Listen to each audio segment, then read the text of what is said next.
Programme मध्य मुकाबले में खुशामदीद। मैं हूं रबिया एहसन और मेरे साथ मौजूद है रऊफ क्लासरा। और आज के प्रोग्राम में जिन टॉपिक्स में हम बात करेंगे उसमें सबसे पहले निगरान हुकूमत का पहली दफा पीटीआई सीनियर रहनुमाओं से राब्ता, वजीर इत्तलात मुर्तजा सोलंकी की शफकत महमूद से मुलाकात, जरदारी से मुलाकात के बाद मौलाना फजलुर रहमान ने सियासी जमातों को एक दूसरे के लिए गुंजाइश पैदा करने का मुतालबा कर दिया। सदर आरिफ अलवी से पीटीआई सीनियर रहनुमाओं की मुलाकात, इंतखाबात से कबल मफाहमत पर जोर, हुकूमत और अपोजिशन जमातों के लिए इंतखाबात में कौन सा मफाहमती फॉर्मूला काबिल कबूल हो सकता है, इसके ऊपर बात करेंगे। इसके अलावा बात करेंगे army chief general Asim Munir की जखीरा अंदोजों, कार्टल्स और स्मगलर्स के खिलाफ कार्रवाइयां मजीद तेज करने का हुक्म, कोर कमांडर्स कॉन्फ्रेंस में बड़े फैसले, गैर कानूनी माशी सरगर्मियों से मुल्क को निजात दिलाने का अज़्म जाहिर कर दिया, तमाम गैर कानूनी तारिकीन वतन की बाहिफाजत वापसी यकीनी बनाने की हिदायत। आर्मी चीफ ने फलस्तीनियों को पाकिस्तानी कौम की मुकम्मल सफारती, अखलाकी और सियासी हिमायत का भी यकीन दिला दिया। कोर कमांडर कॉन्फ्रेंस में आज क्या बातचीत हुई, इसके ऊपर बात करेंगे। इसके अलावा बात करेंगे अमेरिका में 6 साला फलस्तीनी बच्चा कत्ल, मुल्क भर में खौफ पैदा, अमेरिका में मुसलमान अदम तहफ़्फ़ुज़ के खौफ का शिकार, मालिक मकान ने 6 साला फलस्तीनी बच्चे छुरियों के वार से मार दिया, माँ भी शदीद जख्मी। इसराइल हमास जंग किस तरह दुनिया को अपनी लपेट में ले रही है, खौफनाक कहानी जानेंगे। वाशिंगटन से सीनियर सहाफ़ी अनवर इकबाल साहब हमारे साथ मौजूद होंगे और हमारे साथ मौजूद हैं सीनियर एंकर पर्सन और तज्जिया निगार मुनीब फारूक साहब, उनको वेलकम करेंगे। अस्सलाम वालेकुम मुनीब साहब। मुनीब फारूक साहब, आपको आवाज आ रही है? मुनीब साहब से दोबारा रब्ता करने की कोशिश करते हैं। क्लास साहब, काफ़ी मुलाकातें हो रही हैं, बात तो हमने इस पे करनी है, लेकिन मेरी उनसे बात हुई है वैसे स्टार्टिंग फ्रॉम प्रेसिडेंट। वो तो आप उस पे आएंगे, हाँ। उनसे बात कर लेंगे, अभी आएंगे मुनीब साहब। मेरी मुर्तजा सोलंकी साहब से बात हुई है। जब ये खबर आई है ना कि अब तक वो छुपी हुई खबर थी, एक तरह की ओपन खबर, ना शफकत महमूद साहब ने किसी को बताया था, ना मुर्तजा सोलंकी साहब ने किसी को बताया था। तो जो पता मेरे तक इन्फॉर्मेशन कुछ पहुंची है, जो मैं उनसे कंफर्मेशन चाह रहा था मुर्तजा सोलंकी साहब के, जो मिनिस्टर साहब जो हैं, तो यहाँ तक मेरी इतला है तो उनके घर पे मुलाकात हुई शफकत महमूद साहब के। है मुनीब साहब? जी, चले आप उनसे कर लें, फिर बाद में हम ठीक है सर, इस पे दोबारा आते हैं, जरा इसके ऊपर डिटेल बताएगा। मुनीब साहब, आपको वेलकम करेंगे। अस्सलाम वालेकुम। जी वालेकुम सलाम। हमने आपको बड़ा मिस किया है वैसे मुनीब साहब। मेरा ख्याल आप पाकिस्तान से बाहर थे, बहुत सारे यहाँ पे अहम इश्यूज थे जिन पे हम आपकी ये मेहराना राय लेना चाह रहे थे। And finally we are glad you are back to Pakistan sir, welcome. Sir बहुत मेहरबानी, मैं माजरत चाहता हूँ। मैं सिर्फ मुल्क से बाहर नहीं था, बल्कि थोड़े वो एक मसले में था कि मेरा मोबाइल फोन मुझसे स्नैच कर लिया गया, लिहाजा मेरा किसी से राब्ता ही नहीं था। आई एम सॉरी, मैंने कि मैसेज भेजे, मैं तो नाराज हुए बैठा था कि मैं कितने मैसेज की जवाब नहीं है, कॉल नहीं हुई। चले अच्छा हुआ आपने क्लैरिफाई कर दिया। मैं तो एक देहाती आदमी, हम तो नाराज हो जाते हैं मैसेज का जवाब ना है सर। बड़ा थैंक यू वेरी मच। ऐसा ही है। थोड़ी सी मुनीब साहब की आवाज को बेहतर कीजिएगा। आई एम ग्लैड के यू आर फाइन, को खुदा ना खासा कोई नुकसान नहीं हो, फोन की वगैरह की खैर है जी सर, कि you are safe and sound sir जी। अच्छा मुनीब साहब, स्टार्टिंग फ्रॉम जो मुलाकातों का सीजन चल रहा है और इसमें सदर आरिफ अलवी से मुलाकात हुई है, इंफॉर्मेशन सेक्रेटरी पीटीआई के रऊफ हसन साहब और बैरिस्टर उमैर की, किस तरफ जा रहे हैं मामलात? देखिए, वैसे तो इमरान खान साहब की कोई फेवरेट पर्सनैलिटी नहीं रहे आरिफ अलवी साहब इस वक्त, और वो मामलात भी उनके आपस में कुछ अच्छे नहीं है। लेकिन जाहिर बात है, सदर इस वक्त अपने एक मनसब पर हैं और वो उस दफ्तर की वजह से, उस मनसब की वजह से इन्फ्लुएंस ड्रॉ कर सकते हैं। लिहाजा वो कोशिश भी ये कर रहे हैं कि फिर किसी न किसी तरह पाकिस्तान तहरीक इंसाफ के लिए कुछ हालात बेहतर किए जाएं।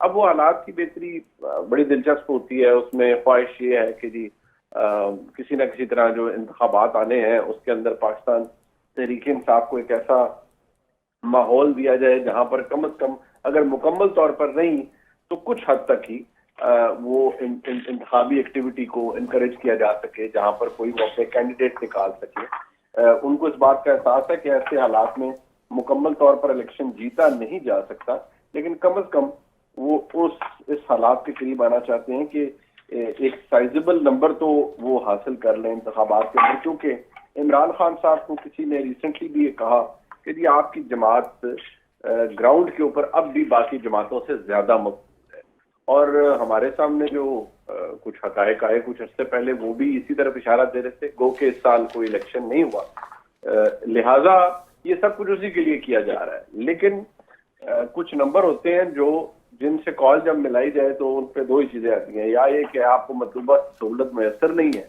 या ये होता है कि the number you are dialling is unlisted. तो पीटीआई के लिए वो ऑन नंबर अनदर कॉल भी होता है मुनीब साहब। जी ऐसे भी है, ऐसे भी है, बिल्कुल ऐसे भी है। अच्छा, किसके कहने पे हुई ये मुलाकात, जरा अगर थोड़ा सा इसके ऊपर बात करें। और ऑब्जेक्टिव तो आपने बता दिया एक तरह से, लेकिन और ये भी बता दिया कि ये कोई इतनी अचीवेबल ऑब्जेक्टिव नहीं लग रहा।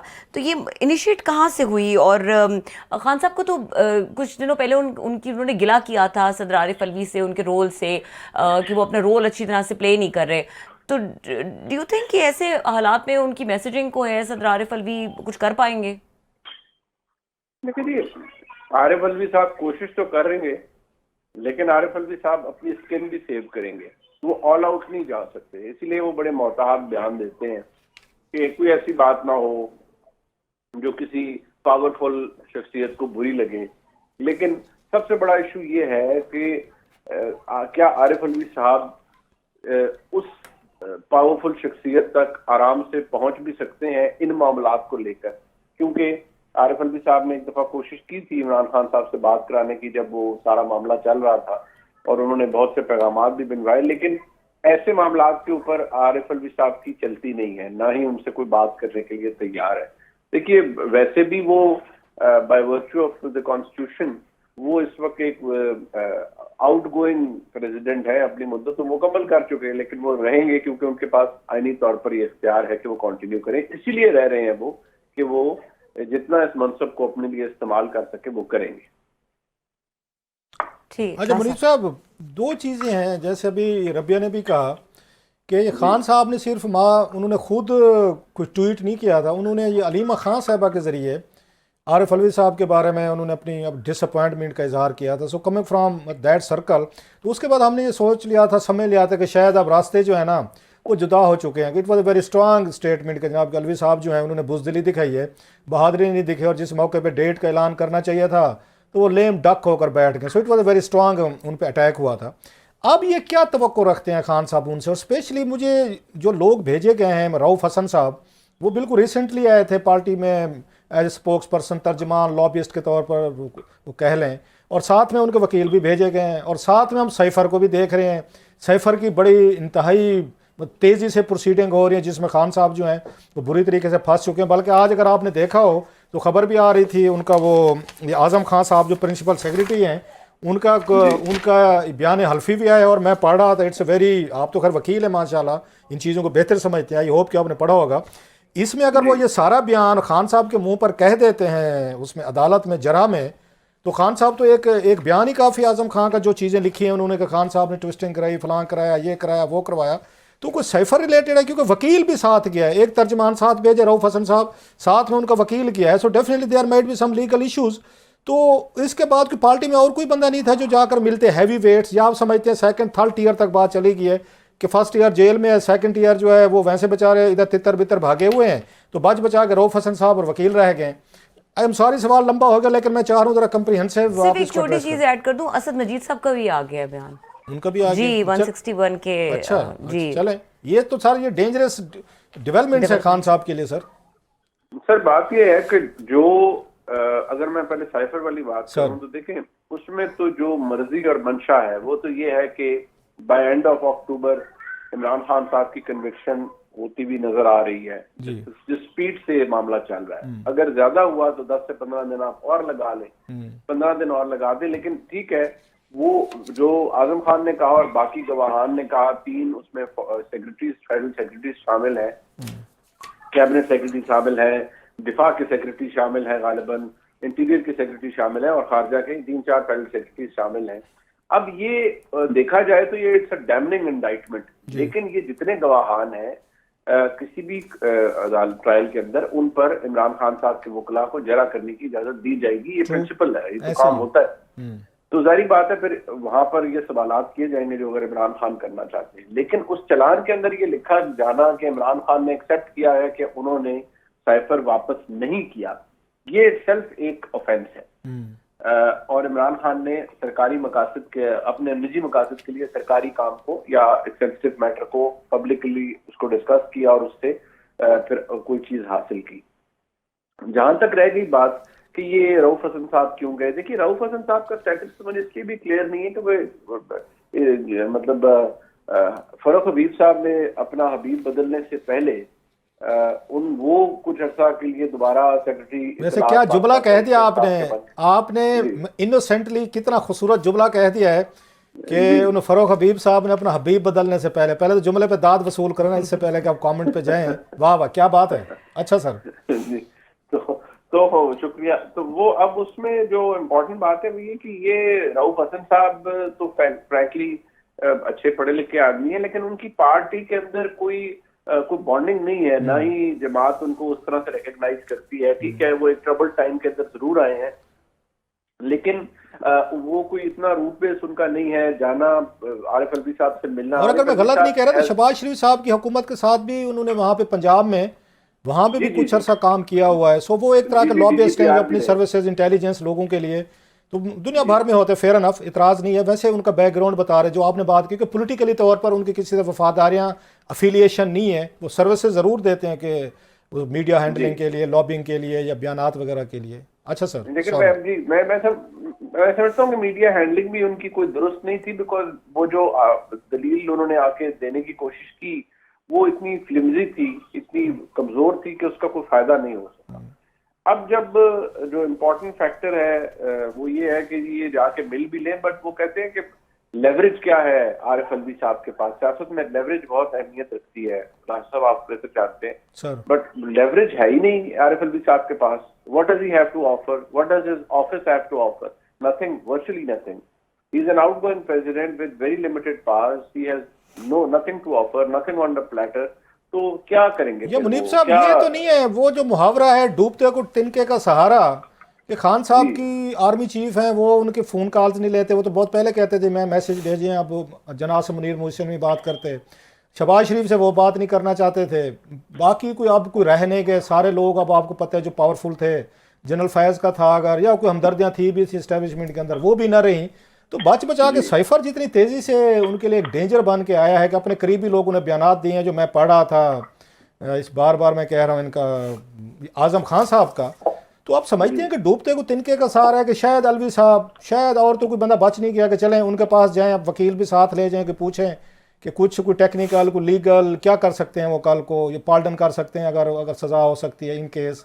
तो पार्डन तो उस सूरत में होगा कोई सजा अगर फाइनलिटी इख्तियार कर जाती है। अच्छा, अगर वो टेक्निकली देखा जाए तो अगर कोई सजा उन्हें होती है और वो अपहोल्ड होती है टिल सुप्रीम कोर्ट, तो उससे वो तो बात और है। लेकिन अगर वो सदर एक ट्रायल कोर्ट के फैसले को पार्डन करने की तरफ जाते हैं तो उसमें तो कानूनी कॉम्प्लिकेशंस आएंगी, क्योंकि देखिए जब वो तो उस वक्त होगा जब कोई ऊपर तक जाए मामला। अभी तो इमरान खान साहब का ट्रायल, फिर उनका वहां से सिलसिला, फिर उसके बाद वो हाई कोर्ट जाएंगे। अभी तो उनकी जमानत का फैसला है जिसपे फैसला महफूज है। तो इमरान खान के लिए तो बड़ी कॉम्प्लिकेटेड मामलात है इस वक्त साइफर को लेके, and it's a very serious offence. It is, लग रहा है सर इन चीज़ों से। अच्छा, अभी आप देख रहे हैं कि मौलाना फजल रहमान साहब और जरदारी साहब की मुलाकातें हुई हैं।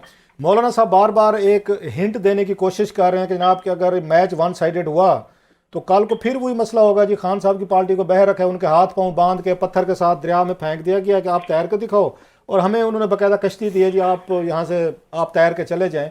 तो कल को तो वही होगा, और इस्टेब्लिशमेंट के लिए प्रॉब्लम नहीं होंगे कि लोग फिर क्वेश्चन उठाएंगे, सवालात उठाएंगे कि जनाब 2018 में आपने नवाज शरीफ साहब और उनकी पार्टी के हाथ पांव बांध दिए थे, अब की दफ़ा आपने ये खान साहब की पार्टी के बांध दिए हैं। तो वो भी 5 साल हमने देखे हैं कि उसके पॉलिटिकल डिस्टेबलाइजेशन कर रहे हैं, लड़ाई मार कुटाई वो हो रही है। तो फिर हम मज़ीद 5 साल हम देखेंगे अगले इसी तरीके के पॉलिटिकल डिस्टेबलाइजेशन होगी, या मौलाना और वो जरदारी साहब जो कह रहे हैं कि ज़रा खान साहब की पार्टी को भी सफेद, थोड़ा सा तो एतबार हो ना लोगों को कि इलेक्शन बड़े फेयर हुए हैं, कोई हल्का सा तो हमें रखना चाहिए मार्केट में बंदा। देखिए उसमें गुजारिश ये है कि बदलता तो कुछ भी नहीं है सब। पहले अगर पीटीआई फेवरेट थी किसी पुरानी एस्टेब्लिशमेंट की, तो मुस्लिम लीग नून के हालात मामलात पीएम एस्टेब्लिशमेंट के साथ एज वी स्पीक काफी ज्यादा है। लेकिन जो इशू इम्पोर्टेंट है वो ये है कि जिस तेजी से सियासतदानों की या सियासी जमातों की जो टर्फ है या जो उनका बैटल ग्राउंड चले या कहूँगा गवर्नेंस का ग्राउंड है, उसमें स्पेस कम होती जा रही है। मेरे ख्याल में मौलाना साहब को इसकी ज्यादा फिक्र हो रही है, क्योंकि आप देखिए कि नैब के अंदर वही दोबारा प्रैक्टिस अडॉप्ट की जा रही है कि फौजी अफसरान को लगाया गया है। आपके चेयरमैन नैब एक साबिक लेफ्टिनेंट जनरल है, आपके चेयरमैन नाजदा एक सर्विंग लेफ्टिनेंट जनरल है, SIFC बन चुका है, गो के अच्छे काम कर रहा है, लेकिन इफेक्टिवली वो फौज की जेर निगरानी है।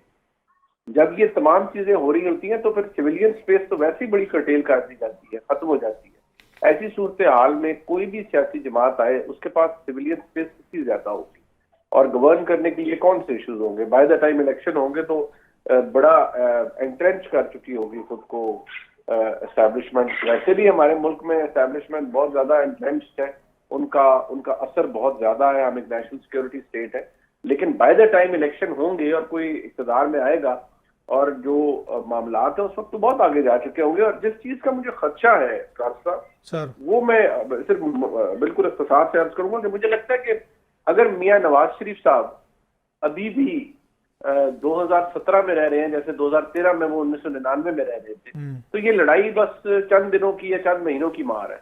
ये लड़ाई हो जाएगी। और मेरी अभी कोई 6 दिन पहले मियां साहब से लंदन में मुलाकात हुई जब वो निकल जा रहे थे। ये तो आपने खबर छुपाई हुई थी सर जी कोई, जरा ये तो बड़ी मुनीब भाई ये तो ज्यादती है, जरा थोड़ी सी डिटेल बताएं क्या मुलाकात हुई, कैसे हुई, जरा इसी पे आ जाए। ये तो बड़ी अच्छी खासी खबर दे रहे हैं सर जी। तो मेरी मियां साहब से मुलाकात हुई और मैं अपने काम के लिए गया, मैंने कोशिश की, वो उनका शुक्रिया कि उन्होंने वक्त दे दिया।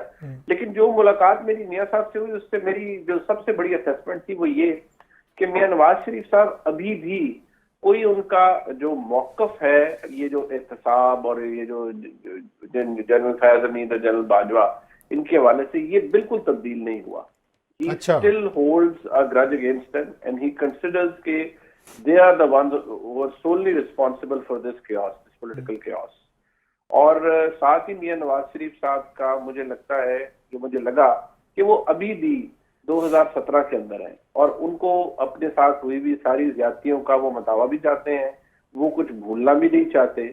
और बेशक वो ये चाहते हैं कि जी मुल्क आगे चले और वो डिलीवर भी हो, सब कुछ हो, लेकिन समहाउ मुझे लगता है कि मियां नवाज शरीफ साहब से जो गुफ्तगू मैंने की है कि मियां साहब के अंदर पूरी टेंडेंसी है, बेशक वो स्टेट्समैन को उनकी पार्टी कहती है कि वो 3 दफा वज़ीर आज़म रह चुके हैं, he has seen a lot, वो स्टेट्समैन बन गए हैं।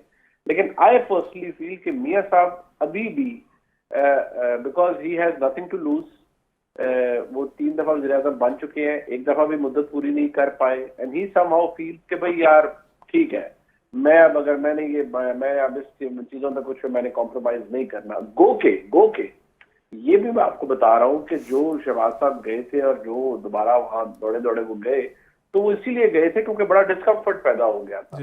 लेकिन शहबाज साहब की अंडरस्टैंडिंग ये है कि मियां नवाज शरीफ साहब की तबीयत में तब्दीली है, लेकिन जो मेरी असेसमेंट है वो ये है कि वो तब्दीली नहीं है, वो अभी भी वही चीजें समझते हैं। और मुझे लगता है कि अगर इक़्तिदार उनको मिला और वो दोबारा वज़ीर आज़म बने तो वो वही चीजें करेंगे भी। और इतनी लिमिटेड सिविलियन स्पेस के ऊपर तो मियां साहब का चलना मुझे बड़ा मुश्किल नजर आता है। क्लासा भी वैसे आप वाला एनालिसिस है और वाटर साहब भी कुछ इस तरह की ही बात करके गए इन सम अदर नहीं, इनका इसलिए ज्यादा क्रेडिबल है मुनीब भाई का कि ये मिल के आए हैं, मुलाकात कर रहे हैं। मैं तो दूर से बैठ के उनके मिजाज का मैं तो ये कहता था चौथी दफा भी आएंगे, चौथी दफा भी जेल में जाएंगे, बाद में लड़ भिड़ के जो बात अभी मुनीब के मुनीब की बात में ज्यादा वजन क्रेडिबल है बिकॉज के मुनीब की मुलाकात हुई है और मिलने के बाद की अपने दे रहे हैं। तो सर जी कितनी देर की मुलाकात रही, इससे पहले के कोई सवाल है मेरा रबिया के पास? जी मेरा तकरीबन को पौने घंटे के करीब मैं उनके साथ रहा जी। अच्छा। और मैंने उस मुलाकात में मुख्तलिफ मामलात को डिस्कस किया, उनकी वापसी के हवाले से, जो इकोनॉमिक ओवरऑल है उसके हवाले से। उसमें वो बहुत क्लियर थे कि पाकिस्तान के अवाम को रिलीफ भी चाहिए, मरहम भी चाहिए, लेकिन वो ये कह रहे थे कि ये काम ओवरनाइट होना, अब जितनी खराबी हो चुकी है ओवरनाइट कुछ तब्दील नहीं होगा। लेकिन उनको आप पौना घंटा बता रहे हैं, उनसे मुलाकात के बाद आप वहाँ से सेटिस्फाई होकर उठे हैं कि चौथी दफ़ा वज़ीर आज़म बनने आ रहे हैं और पाकिस्तान विल प्रोग्रेस, या डिस्टर्ब होकर उठे हैं जो बात आपने की है कि वो 2017 में रह रहे हैं? हालांकि मेरा ख्याल है वो 1993 में है अभी तक, जब उनका पहली दफ़ा फटा हुआ था गुलाम इसहाक खान साहब से और उस वक्त जनरल आसिफ नवाज से 92 वगैरह में। आपने खैर उनको 17 तक ले हैं, मैं उनको 92 तक बिठा के बैठा हुआ हूँ मैं। तो आप डिस्टर्ब वहाँ से उठे हैं या आप सेटिस्फाई होकर उठे हैं कि आप वो वापस आ रहे हैं और पाकिस्तान को ठीक कर देंगे, या आपका ख्याल है नहीं ये बुखारा बैक कुछ कर? हैसियत एक आम से सहाफी के जो हमारी भूख होती है सर वो यही होती है कि हम लोगों से मिलें और उनसे अंदाजा करें और उस पर अपना तजिया करें कि क्या है। फॉर्चुनेटली मियां नवाज शरीफ साहब से मिलने से तकरीबन 2 रोज कबल इधर मेरी मियां शहबाज शरीफ साहब से भी मुलाकात। वेरी लकी सर, मैंने उनसे जर्नलिस्ट के लिए और क्या चाहिए होता है सर जी। हाँ, तो मैंने उनकी असेसमेंट को ज़हन में रखते हुए मियां नवाज शरीफ साहब से मुलाकात की सर। अब जब मैंने वो मुलाकात कर ली तो उसके बाद मुझे इस बात का अंदाजा हुआ कि शहबाज साहब या तो बिल्कुल एक्यूरेट असेसमेंट कर रहे हैं मियां साहब के टेम्परामेंट की या उनके झुकाव की इस वक्त, या शहबाज शरीफ साहब थोड़े से ओवर एम्बिशियस हो चुके हैं या ओवर जॉयड हैं कि नहीं मामला ठीक हो जाएंगे, मियां साहब बात मान रहे हैं, मियां साहब दुरुस्त कर लेंगे, मियां साहब रिकवरी की तरफ जाएंगे, इकोनॉमिक रिकवरी, किसी लड़ाई में नहीं पड़ेंगे। और ना ही कोई मुझे ऐसा एम्बिशन लगा शहबाज साहब का कि वो कहते नहीं मियां साहब पीछे हटे और मैं आ गया हूँ। वो इसी पर है कि मियां नवाज शरीफ साहब या PMLN की इज्जत इसी में है कि नवाज शरीफ साहब दोबारा वज़ीर आज़म बने। लेकिन जो मुझे मियां साहब के बड़े मियां साहब के मामला नजर आते हैं उससे मुझे टेंशन ही हुई है कि ये तो फिर फटे रहोगे। अच्छा, आप टेंशन लेके उठे वहां से कि फिर फटे हैं। इससे हम ये भी समझ लें, हालांकि आई एम सॉरी रबिया के 2 सवाल रुक गए बेचारी के, इससे ये समझें कि ये जो मैसेज आया था, इन्होंने पहले मियां साहब ने इंटरव्यू में कहा था जी असी वापस आके फटे चुक देंगे, किसी ने नहीं छटांगे, डक देंगे, वो जिस तरह पंजाबी फिल्मों में होता है, सानू वापस आने तो फिर देखना कि हम क्या करते हैं जनाब बाजवा साहब का और फैज़ साहब का। तो बाद में पार्टी ने कहा नहीं, डार साहब ने भी आके वजाहतें की, पार्टी ने भी की, नहीं जी मियां साहब को हमने समझा दिया, मियां साहब बड़े अच्छे बच्चे बन गए, he will behave, he will be very nice kid on his return, कोई मसला नहीं है। तो मतलब ये है कि ये डिसेप्शन है फिर जो एस्टेब्लिशमेंट को मैसेजिंग की गई है कि नहीं जी मियां साहब जो है ना आप वो ज़िद्दी बच्चे भी नहीं है, तंग भी नहीं करेंगे, शोर भी नहीं डालेंगे, आराम से अच्छे बच्चे की तरह अपनी बकिया ज़िंदगी के वो दिन जो है ना वज़ीर आज़म हाउस में गुजारेंगे, या वो उसके मार्को पोलो की तरह पूरी दुनिया फिरेंगे जैसे पिछली दफ़ा फिरते रहे थे। तो इसका मतलब है इट्स ऑल फेकिंग, मतलब है it's a deception, political deception कि चलें वापस आ जाएं वज़ीर आज़म बन जाएं, फिर कल को हम फिर देख लेंगे जनाब क्या आए जी इधर हैं जी, फिर क्या कर सकते हैं हमारा। ये बात ये है कि ये it will be I think थोड़ा अनएथिकल होगा मेरे पार्ट पे अगर मैं कहूँ जी कि ये झूठ है या, लेकिन मैं तो असेसमेंट दे रहा हूँ ना कि मे बी एक स्ट्रेटेजिकली उन्होंने इसके ऊपर खामोशी इख्तियार कर ली और शायद किए रखे, लेकिन जो उनका बिलीफ है मैं उसके बारे में कह रहा हूँ कि वो अपनी जगह मौजूद है, और जो आपका बिलीफ है वो आप ज्यादा अरसे तक दबा नहीं सकते। मैं तो ह्यूमन नेचर की बात अगर मैं समझता हूँ कि मैं एक मजलूम आदमी और मुझे आजादी चाहिए किसी चीज से, तो आप मुझसे 10 साल मुझे कैद रख लें, मेरा अंदर का इंस्टिंक्ट आजादी मांगेगा और जब मुझे मौका मिलेगा मैं स्ट्राइक करूंगा। अच्छा, एक बड़ी आपने इंटरेस्टिंग बात की मुनीब इस मुलाकात के हवाले से, और आपने कहा कि जो मियां साहब का ग्रज है या जो वो मोमेंट है जो उनके साथ कुछ हुआ है वो उसी मोमेंट में है। कहीं कोई हल्की सी भी आपको इस चीज़ की झलक नज़र नहीं आई कि आने वाले दिनों में वो एक लार्जर पिक्चर में पाकिस्तान के इंटरेस्ट को देखते हुए कोई स्पेस क्रिएट करें PTI के लिए या इमरान खान साहब के लिए, कि किसी तरह का एक उनको स्पेस दिया जाए, जनरॉसिटी का मुजाहरा किया जाए कि आई जी आप भी सियासत में आएँ और हिस्सा लें? कोई इस किस्म का कोई सेंटिमेंट कहीं प्रिवेल करता हुआ नजर आया आपको? या खान साहब पे कोई बात हुई हो कि आपने पूछी हो या उन्होंने कोई कमेंट किया इमरान खान साहब पे? देखिए, मुझे इस बात का तो अंदाजा है कि मियां साहब पर्सनली हर्ट हैं इस चीज से कि इमरान खान ने उनके साथ जैसे किसी जाती दुश्मन के साथ किया जाता है वैसे उनके साथ किया। वो मुझे इस बात का, लेकिन वो किसी को कोई गुंजाइश देते हैं नहीं देते इस वक्त तो शायद मुझे ये खारिज इम्कान नजर आता है। साथ में आपको एक और बात बता दूं, ये मियां नवाज शरीफ साहब से ज्यादा इमरान खान की जो पर्सनल लड़ाई है ना वो इस वक्त कहीं और है, और वो जिस मैच पर चली गई थी उस पे मैं आपको शायद आप बहुत सीनियर हैं, मैं खाकसार उस वक्त नहीं लिख पाया उसके 3 दिन बाद मैंने लिखा 3 या 4 नवंबर को द न्यूज के अंदर जी कि उन आखिरी 15 दिनों के अंदर नवंबर के महीने में पिछले साल क्या हुआ। जी वो साजिश थी और वो बदतरीन काम हुआ जिसका इदराक पूरी तरह से आज के आर्मी चीफ को है। तो जब आप वो काम कर लेते हैं ना किसी आर्मी चीफ के खिलाफ, तो फिर आपकी वैसे भी पंजाबी में कहते हैं ना कि खैर नहीं होती। फिर मतलब मंजी ठुक गई है, मंजी ठुक गई है जी। मंजी गैब से अल्लाह इमदाद कर दे, कुछ हो जाए वो मैं कुछ नहीं कह सकता, लेकिन इमरान खान साहब ने अपनी मंजी खुद ठोक दी। वो तो उनके दोस्त भी कहते हैं कि उनको दुश्मनों की कोई ज़रूरत नहीं रहती। तो अब कोई इलेक्शन के आउटकम के बारे में भी कहा मियाँ साहब ने कि जनाब के वापस जाके जब इतना आप देख रहे हैं कि इतनी पॉलिटिकल सपोर्ट जो है शायद नहीं मिल रही, या एस्टेब्लिशमेंट ये भी सोच रही है कि शहबाज शरीफ साहब को किसी स्टेज पे कोई आगे लाया जाए। वो बड़े अच्छे बच्चे हैं, वो बिल्कुल लड़ाई झगड़ा नहीं करते, वो भी नोटिफिकेशन कर देते हैं कि ये जो हमारी सीक्रेट एजेंसीज हैं वही ये ट्रांसफ़र पोस्टिंग करेगी। उन्होंने आते लेटर निकाल दिया था। वो तो किसी से नहीं लड़ते, चाइना भी खुश है, सऊदीज़ भी खुश है, मीडिया भी खुश है, पार्लियामेंट सबको वो हमारी साइड पे कहते हैं ना कि हमारे सराइकी पीर जो होते हैं ना वो हर एक को बेटा देते हैं, सबको खुश करके भेजते हैं कि किसी को डिसअपॉइंटमेंट वाला मसला ही नहीं है। तो वो तो सराइकी पीर की तरह वो हमारे शहबाज शरीफ साहब हैं, वो तो किसी से नहीं लड़ते। जब और मियाँ साहब का बता रहे हैं, इनकी पार्टी भी कहती है कि वो तो फड्डा लिए बगैर तो वो फिर गुजारा नहीं होता। तो फिर इसका एक और भी आ रहा है दरमियान में, एक मैं आर्टिकल पढ़ रहा था कि उनके करीबी का जी कि शायद मरियम नवाज साहबा को आगे कर दिया जाए। मरियम साहबा पे मेरा ख्याल एस्टेब्लिशमेंट नहीं मानेगी। सो ये तो बड़ा जो आपने मुलाकात के बाद सीन बताए हैं, it's quite disturbing one for the PM Nawaz. नहीं मतलब, लेकिन साहब मैं इतना जरूर कह दूं कि जो मेरी असेसमेंट है वो तो ये है कि ये भी हमारा, पहले मुझे भी लगता था, लेकिन मेरा कुछ पिछले महीने में कुछ मुझे इस बात का एहसास हुआ चंद लोगों से मिलने के बाद कि ये जो हमारा एक है कि नहीं मरियम नवाज शरीफ के लिए कोई एस्टेब्लिशमेंट में है कि जी नहीं ये इनको इक़्तिदार में नहीं आने देना। मुझे लगता है कि ये बात भी मिसप्लेस्ड है। अच्छा। और मुझे ये लगता है कि मरियम नवाज शरीफ साहिबा इस वक्त बड़ी वेल प्लेस्ड हैं in terms of her influence, in terms of her reach to the powerful people. ये एग्री, मुझे भी ये है जो आप कह रहे हैं कि मेरी भी ये इन्फॉर्मेशन है जो आप बात कह रहे हैं इसका एग्जैक्टली। कोई पंजाब की चीफ मिनिस्टर बनने की है उनकी उम्मीद मरियम साहबा की? ये भी बातें हो रही थी कि पंजाब उनके किया जाए। जी बिल्कुल हो सकता है, और ये बात सीरियसली एक दो जगहों पर डिस्कस भी हुई है और इस पर कोई एतराज किसी को नहीं है। एतराज कुछ भी नहीं है, एतराज सिर्फ ये है कि टक्कर नहीं मारनी।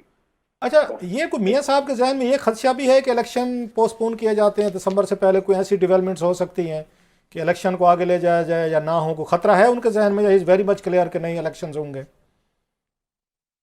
नहीं, जो मेरी गुफ्तगू हुई उसमें ये कम से कम ये इलेक्शन की डिले वाला नहीं है। उन्हें पता है कि इलेक्शन होने हैं, and he is not troubled कि वो 15 दिन बाद हो या 1 महीना पहले। अच्छा, लास्टली सर, आपने कहा कि फोन स्नैच हुआ आपका, ये पाकिस्तान में हुआ या लंदन में आपसे छीना गया सर? सर लंदन में। चलें, एक तो खुशी है कि हमारे यहाँ स्ट्रीट क्राइम होते हैं, लोग रोला डाल देते हैं, तो इसलिए चलें, मतलब लंदन पाकिस्तान बराबर है। यहाँ भी फ़ोन मतलब स्नैचिंग होती है, वहाँ भी फ़ोन स्नैच। मैंने रखा हुआ था सवाल पाकिस्तान के लोगों को हौसला देने के लिए कि फ़ोन स्नैचिंग लंदन में भी होती है, और मुनीफ फ़ारूक साहब जो हैं ऑफकोर्स डाटा इनका बड़ा ज़ाया हुआ होगा। एनीवे, बहुत शुक्रिया सर जी, वेरी इन्फॉर्मेटिव, बहुत शुक्रिया, thank you very much. Munif Farooq साहब हमसे एक्सक्लूसिव गुफ्तगू कर रहे थे, और यहाँ पे वक्त हुआ है ब्रेक का। ब्रेक के बाद कुछ सवाल हैं जो क्लास साहब से होने वाले हैं, कोर कमांडर कॉन्फ्रेंस है उस हवाले से भी बात करेंगे, और इसके अलावा एक मुलाकात है जिसके बारे में बता रहे थे मुर्तज़ा सुलंगी साहब और शफकत महमूद साहब की मुलाकात है।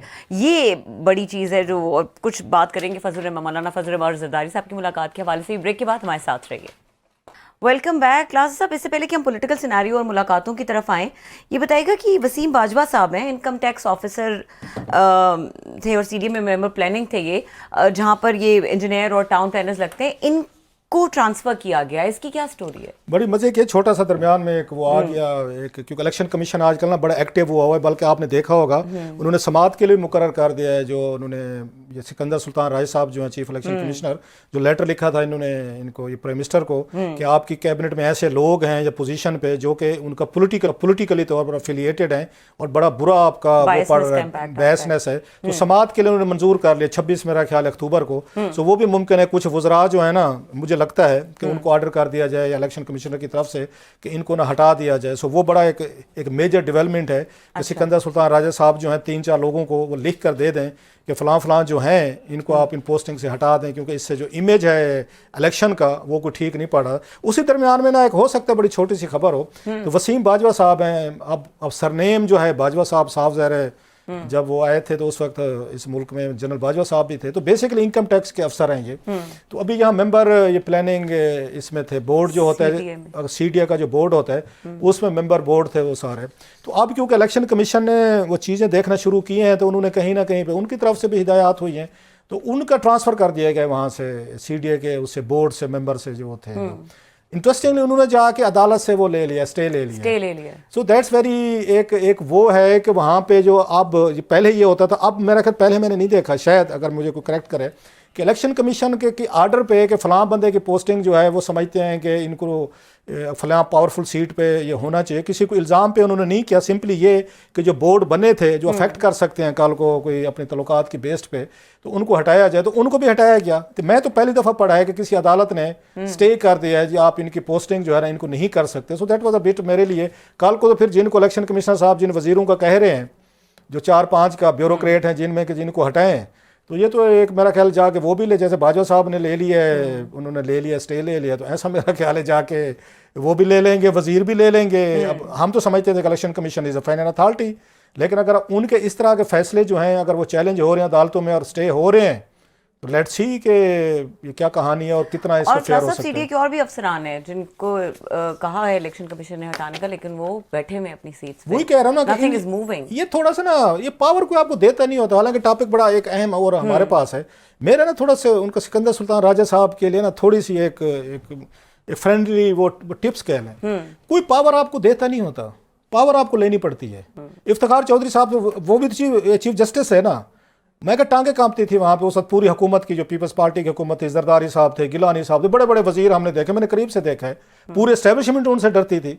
जनाब मुशर्रफ को पड़ गए थे, उन्होंने पावर्स ले ली थी, ऑर्डर करवाते थे उनसे पूरी, उनके फेलो जजेस उनके ये मर्जी के खिलाफ फैसले नहीं दे सकते थे। पावर वही थी, कानून तो नहीं चेंज हुआ ना। उनके आने बाद क्या हुआ, आप उनको उमर अता बंदियाल साहब जो हैं, पावर्स वही थी ना, नहीं इस्तेमाल कर सकते। इससे पहले साकिब निसार साहब, गलत सही तनकीद हो सकती है, पावर यूज की ना उन्होंने। सो पावर को देता नहीं होता, आपको लेनी पड़ती होती, ओहदा वही होता करनी पड़ती है। आपके अंदर कितना स्टेमिना है, कितनी टक्कर के आप मतलब किसी को वो कर सकते हैं। थर्ड इलेक्शन कमीशन बहुत बड़ी चीज़ है। तो लिहाजा ये सिकंदर सुल्तान राजा साहब पे आता है कि excellency, no offences to him, I have lot of respect for him, कि एक्सीलेंसी अगर आप सॉफ्ट अच्छे बंदे हैं, डिसेंट आदमी है, बड़ी अच्छी गुफ्तगू करते हैं, पोलाइट आदमी है, बाज़ दफ़ा अगले बंदे आपकी पोलाइटनेस का फ़ायदा बड़ा गलत उठा लेते हो, छड्डो जी, मतलब नोबडी टेक्स यू सीरियसली। सो मेरा उनसे सिकंदर सुल्तान राजा साहब से, सर जी पहले अपने आप को सीरियस लें, फिर कोई आपको सीरियस लेगा। अगर आप पोलाइटनेस में रहते हुए भी आप अपनी पावर्स को इख्तियारात इस्तेमाल कर सकते। ज़रूरी नहीं होता किसी के साथ इनडिसेंट हूँ, इम्पोलाइट हूँ, इल मैनर्ड हूँ, लेकिन इसके बगैर इस मुल्क में कोई आपकी अथॉरिटी मानता नहीं है। अथॉरिटी, इसलिए उन्हें अथॉरिटी उनको सिकंदर सुल्तान राजा साहब को मनवानी पड़ेगी। अगर यहाँ वसीम बाजवा साहब वाले केस में भी अथॉरिटी उनकी नहीं मानी जा रही, तो आपका ख्याल है फिर कल को अनवर काकड़ साहब जो हैं, वजीर आजम साहब जो, उनके 4 बड़े तगड़े ब्यूरोक्रेट वजीर हैं, वो मानेंगे फिर आपको? बहरहाल it's a very testing times. Absolutely. अच्छा क्लास, अब कमिंग बैक टू जो जिधर से आपने स्टार्ट किया था कि मुलाकात हुई मुर्तज़ा सोलंकी और शफकत महमूद साहब की, ये किस नौयत की मुलाकात थी, किसके कहने पे हुई, क्या था इसमें? हुआ ये है कि ये मुलाकात इसलिए बड़ी खबर, हालांकि उनके सोलंकी साहब की मुलाकातें जो है ना वो अच्छे खासे लोगों से हो चुकी हैं, और किसी पे कोई खबर नहीं बनी। हमने किसी पे कोई प्रोग्राम नहीं किया कि सोलंकी साहब जो है ना उन्होंने किस किस से मुलाकात की और किस किस से नहीं की। उन्होंने शाहिर रहमान साहिबा से, यूसुफ रज़ा गिलानी से, फवाद चौधरी से, पढ़ दे मेरा ख्याल है आपके पास वो उस लिस्ट। हाँ जी याद। तो उन्होंने जो, मैं जरा एक मिनट कागज ढूंढ लूँ जिस पे नाम है, हाँ जी ये देखें जो हमने बैठ के बनाई, कमर ज़मान खान, उनकी जब मुलाकातें जो हुई हैं इस पे ख्वाजा साद रफीक से हुई है, सलमान रफीक से हुई है, ख्वाजा आसिफ तो उनके मिलने दफ्तर भी गए थे, कमर जमा कहरा साहब से हुई है, मरियम औरंगजेब साहबा से हुई है, सेनेटर शहरी रहमान साहबा से हुई है, फिरदौस आशिक अवान साहब से साहबा से, और फजल रहमान साहब से, निसार खोड़ा, मुर्तज़ा वहाब, राना मशहूद, फवाद चौधरी, इन तमाम लोगों से हो चुकी है। लेकिन खबर किन की बनी है? शफकत। अच्छा हाँ, ये प्राइम मिनिस्टर साबिक जो थे यूसुफ रज़ा गिलानी के घर भी गए थे मिलने के लिए उनसे। कितने बड़े बड़े नाम हैं जिनसे वो मिले हैं, खबर किन की बनी है? शफकत महमूद। वाई विकास के एक बैड ब्लड है, समझ में आने वाली चीज़ है। सो उस पर कोई थोड़ी सी मैंने कोई अपनी मुखबरी लेने की कोशिश की कि क्या हो रहा है कैसे। जो मेरी इतलात हैं वो ये हैं कि वो जैसे सबसे मिल रहे थे तो उन्होंने कहा मुझे पीटीआई के लोगों से भी मिलना चाहिए। सो उन्होंने शफकत महमूद साहब को उन्होंने रब्ता किया कि जी मैं आपके घर आना चाहता हूँ, मिलना चाहता हूँ। तो शफकत साहब ने आगे से थोड़ी सी रिजर्वेशन दिखाई कि जनाब के एक इंफॉर्मेशन मिनिस्टर सिटिंग, तो वो आए और मेरे घर पे आया तो पीटीआई वाले नाराज हो जाएंगे। पीटीआई वाले सीधे सीधे आपको पता है गद्दारी से काम पे तो इल्जाम रखते नहीं है ना।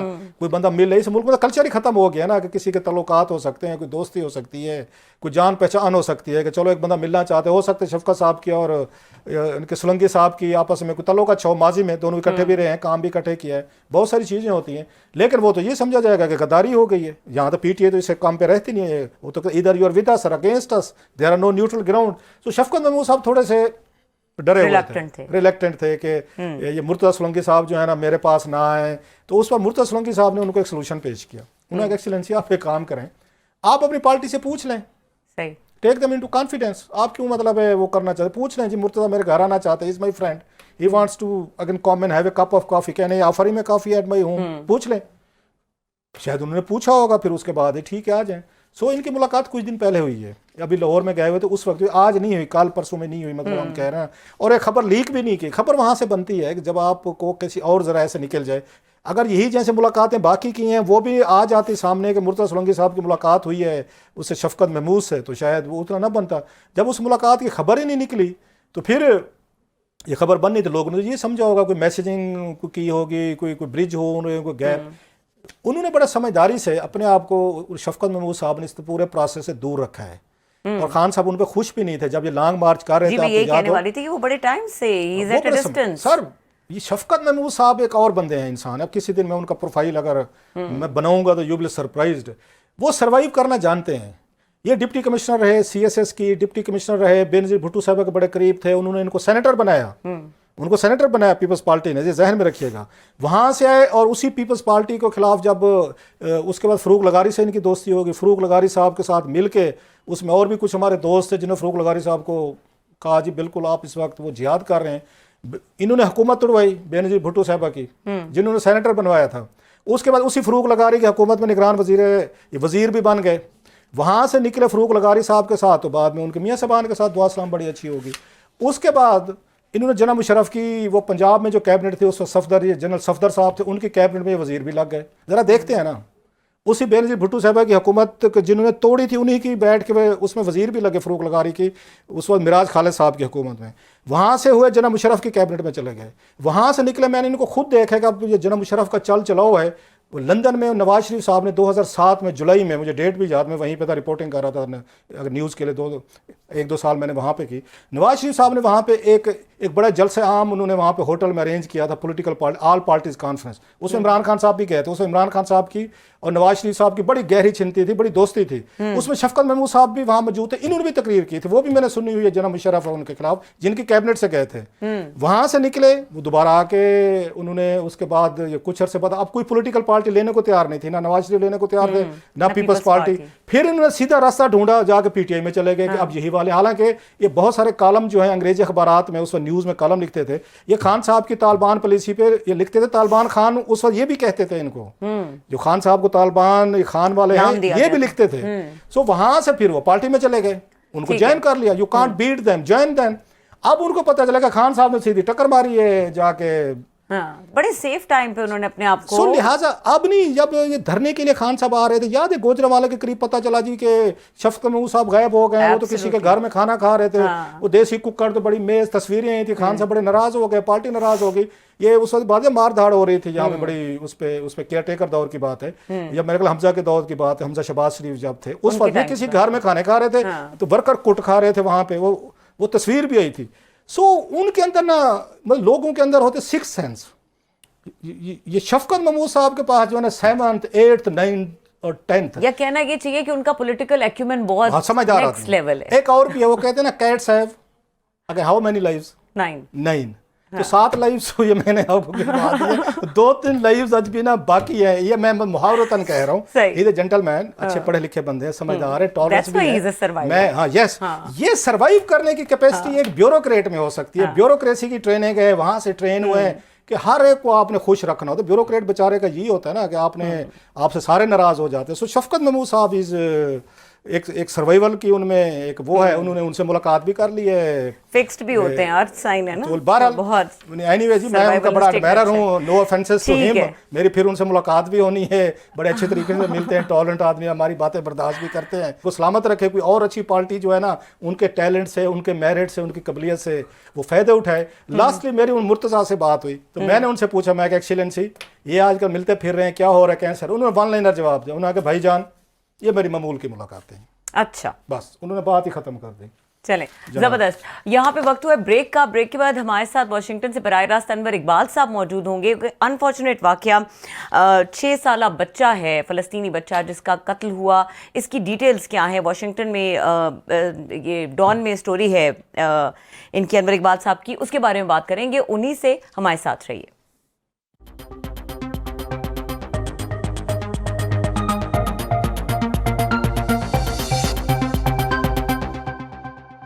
Welcome back. और वाशिंगटन से हमारे साथ बराह रास्त मौजूद हैं सीनियर सहाफ़ी अनवर इकबाल साहब, उनको वेलकम करेंगे। अस्सलाम वालेकुम अनवर साहब। वालेकुम अस्सलाम। अच्छा अनवर साहब, आपने डॉन में स्टोरी भी की है और बड़ा अफसोसनाक वाकया है ये, बहुत सारे इसके एस्पेक्ट्स हैं, पहले डिटेल पूछने बाकी जी, जो डिस्कस होने वाले हैं।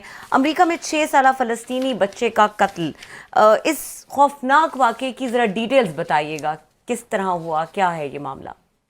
डिटेल ये है कि ये एक फैमिली है जो शिकागो का एक सबर्ब है, प्लेनफील्ड, उसमें ये रहते हैं। और वहाँ ये इनका जो मालिक मकान था जॉर्ज ज़कूबा, उसके साथ रह रहे थे। और उनकी फैमिली का कहना, उनकी वालिदा ने जो पुलिस को बताया है कि उससे उनके अच्छे ताल्लुकात थे। और वो उसने उसके बच्चे को, ये जो 6 साला बच्चा है वही ईदा फयूम, उसको वो उसने खिलौने भी दिए थे, उसके लिए एक ट्री हाउस भी बनाया था। उसके बाद ये इसराइल और अरब, ये जो इसराइल और हमास की जंग शुरू हो गई, उस जंग के नतीजे में उसका रवैया बदल गया। और उसकी जो उसकी जॉर्ज ज़कूबा की वाइफ कहती कि इसने अचानक जो टॉक शो थे, बड़े हार्ड लाइन टॉक शो यहाँ जो होते हैं एक्सट्रीम राइट के, वो सुनने शुरू कर दी है। और उसने कहा कि हमें अपने फ़लस्तीनी किराएदारों को निकालना है। फिर उसने भी निकाले अपने अकाउंट से और कहा कि ये जो है अब जरूरत है डॉलर की, क्या पता कल अमेरिका पे हमला हो जाए और हमें पैसे भी हमारे पास ना हो। फिर उसके बाद उसने जाके इसकी माँ को भी कन्फ्रंट किया एक दफा। और उसके बाद एक दिन ऐसा वो वहाँ गुजर रही थी तो उसको रोका अपने अपार्टमेंट के करीब ही, और उसको अपार्टमेंट में पीछे पीछे आया और उसने कहा कि तुम लोग हमारे बच्चे मार रहे हो, इसराइल में कर रहे हो। तो उसने कहा कि चलो लेट्स प्रे फॉर पीस, और अमन की दुआ करें। अभी वो ये कह रही थी कि उसने चाकू निकाल के पहले उस पर वार किया, फिर बच्चे पर वार किया। 26 दफा बच्चे को चाकू मारा, इसको भी 1 दर्जन से ज्यादा चाकू मारे। और बच्चा तो मौके पे मर गया। जब तक पुलिस आती है उठा के ले जाती तो बच्चा हॉस्पिटल में पहुंचा तो वो डेड हो चुका था। और जो माँ है उसकी हन्नान, वो ठीक थी, मतलब ठीक तो क्या, वो जख्मी अभी भी हॉस्पिटल में है। वो बच गई और बच्चे को उन्होंने दफन कर दिया है। और बहुत पूरी मुस्लिम कम्युनिटी जो है वो शौक में है, क्योंकि इस तरह एक 6 साल बच्चे का कत्ल, जिसका किसी चीज में कोई किसी चीज में मुलव्वस नहीं था, बेकसूर बच्चा, यानी एक जो कुछ हमास ने किया उसको भी यहाँ के मुसलमान जो अमेरिका में वो बड़ी सख्ती से मुस्लिम मजम्मत करते हैं। वो कहते हैं कि गलत हुआ, लेकिन इस तरह एक मासूम से 6 साल बच्चे को सामने जाके टारगेट करना और छुरी के वार करके मार देना, ये बहुत ही खौफनाक बात है। यानी उस शख्स को कि जहन में 71 साल का बुढ़ा है, उसकी कुछ तो अकल होगी, क्या किया उसने। इसकी वजह से लोग बहुत डरे हुए हैं और सदमे में। अच्छा, ये इंतहाई ये ट्रेजिक और अफसोसनाक वाक़या जो आप बता रहे हैं, बड़ा वो उसकी तस्वीरें भी देखी थी, बड़ा क्यूट बच्चा, छोटा सा, बड़ा प्यारा। और मतलब कोई भी बंदा किसी बच्चे पे अटैक करता है, वट एवर द मतलब वो इश्यूज़ हों, तो उसकी वो गिरफ्तार भी मेरा ख्याल है हो गया, उसको गिरफ्तार भी कर लिया गया है, वो जो जिसने उनको उसका ना सिर्फ गिरफ्तार कर लिया गया बल्कि कोर्ट ने उसकी बेल भी, उसके वकील ने कहा था कि उसको बेल पे रहा कर दिया जाए। वो कोर्ट में हाजिर होगा, उन्होंने कहा नहीं, इसकी जात से खतरा है, खासतौर पे बच्चे की माँ को, तो उसको नहीं। इसको उन्होंने कहा कि जब तक मुकदमा चलेगा उस वक्त तक जेल में रहेगा। विदाउट बेल, और उसके बाद फिर जो सजा होगी वो भुगतेगा। तो मेरा नहीं ख्याल कि इसको जेल से बाहर आने देंगे। आपने देखा होगा कि सदर बाइडेन जो है उन्होंने भी बड़ा सख्त रिएक्शन दिया उस पर। उन्होंने कहा कि अमेरिका में इस तरह की नफरत अंगेज जुर्म की कोई गुंजाइश नहीं है। इसके नायब सदर ने बड़ा सख्त बयान दिया है इससे, अमेरिकी नायब सदर ने। और उसके अलावा दूसरे जो लीडर हैं वो भी कंडेम कर रहे हैं। लेकिन एक हकीकत भी है कि ये जो इसराइल और हमास की जंग है उसकी वजह से यहाँ एक बहुत ज्यादा टेंशन हो गई है। खासतौर पर मुसलमानों के खिलाफ बहुत सेंटिमेंट्स हैं और उसकी वजह से मुसलमान डरे हुए हैं। अच्छा, इससे पहले हमने देखा ट्रंप के दौर में जो राइज हुआ ट्रंप का, हमने देखा जिसके बाद वो प्रेसिडेंट बने, सोशल मीडिया को इस्तेमाल करके जो पोलराइजेशन जो उन्होंने वहाँ पर एक अपनी एक वाइट सुप्रीमेसी का एक नारा लेकर निकले। ऑलरेडी हमने देखा कि ट्रंप ने जब आए थे तो 6-7 मुल्कों को उन्होंने, मेरे ख्याल 5 थे या 6 थे, उनके इमिग्रेंट्स उन्होंने बैन किए थे, ट्रैवल बैन लगाए थे। अभी वो कह रहे हैं कि मैं इसको लिस्ट को मजीद बड़ा करूँगा। तो आपको लग रहा है कि वो जो वहाँ पे एक पोलराइजेशन पहले शुरू हुई थी, वाइट वर्सेस द रेस्ट, अब वो ऐसा ऐसा मुसलमान वर्सेस द रेस्ट होती जा रही है वहाँ पे? ये पहले ही भी हमने देखा कि मुसलमान जो थे वहाँ पे वो टारगेट हुए थे। अब ये मजीद ये हमास और इसराइल की इस कन्फ्लिक्ट के बाद ये तो डीप होगी मजीद जो आप सिचुएशन बता रहे हैं। That's very dangerous escalation. खदशात तो यही है, खदशात यही है कि मुसलमानों के खिलाफ जो फीलिंग्स हैं, इसमें देखा सदर बाइडेन ने अपने बयान में भी कहा कि इस्लामोफोबिया की कोई गुंजाइश नहीं है यहाँ, और किसी की पूरे एक मजहब या पूरे कौम को टारगेट किया जा सकता है चंद अफराद की कार्रवाइयों की वजह से। लेकिन अनफॉर्चुनेटली ये फीलिंग्स बहुत फैल रही हैं और बहुत खदशा है कि मुसलमानों और दूसरों के बीच जो गल्फ है ये मजीद बढ़ेगी। अच्छा, आपको लगता है कि अभी इलेक्शन आने वाले हैं अमेरिका में कुछ अरसे में, तो ये जो कुछ हुआ है इसराइल और हमास की कन्फ्लिक्ट हुई है, इसका फ़ायदा होगा इनको, ये प्रेसिडेंट के लिए इलेक्शन के लिए ये जो आ रहे हैं ट्रंप आ रहे हैं, कि ऑलरेडी उनकी ओपिनियन है, सोच है जो कि अगेंस्ट हमने कहा मुसलमान मुल्कों के है या मुसलमानों के बारे में, विल ही इसको एक्सप्लॉइट करेंगे कि देखें जी हमास ने वहाँ पर अटैक किया और यहाँ अमेरिका में या दुनिया भर में जो मुसलमान हैं मोस्टली मेजॉरिटी जो हैं वो उसको सपोर्ट कर रहे हैं, और जो वहाँ पे इनोसेंट लोग जो इसराइल के अंदर जो विक्टिम बने हैं, बच्चे औरतें या बूढ़े, उनके लिए कोई वो नहीं है, मुसलमान जो मुल्कों में या दीगर में वो सिंपैथी नहीं दिखा रहे। तो इसी तरह की चीज़ अमेरिका में भी हमने देखी है कि वहाँ जुलूस हो रहे हैं, जलसे हो रहे हैं कि एक साइड पे जो मुसलमान कर रहे हैं, दूसरी साइड पे जो उसके इसराइल के हामी हैं वो निकाल रहे हैं। तो इसको कैसे इलेक्शन में देखते हैं आने वाले दिनों में, ये वहाँ पे बड़ा इशू बनेगा ये हमास और इसराइल की कन्फ्लिक्ट? देखिए, अगर तो ये जुलूस और जैसे पीसफुल रहे और डेमोन्स्ट्रेशन होती रही, आपने देखा होगा यहाँ डेमोन्स्ट्रेशन बड़े ऑर्गेनाइज तरीके से होती है। पहले आप पुलिस से इजाजत लेते हैं और उसके बाद कुछ लोग जो होते हैं वो साइन करते हैं, क्योंकि आप जहाँ भी जिस पार्क में जिस जगह पे जुलूस करें उसकी पूरी सफाई आपकी जिम्मेदारी होती है, वरना साइन करने वालों पे हजारों डॉलर का जुर्माना हो जाता है।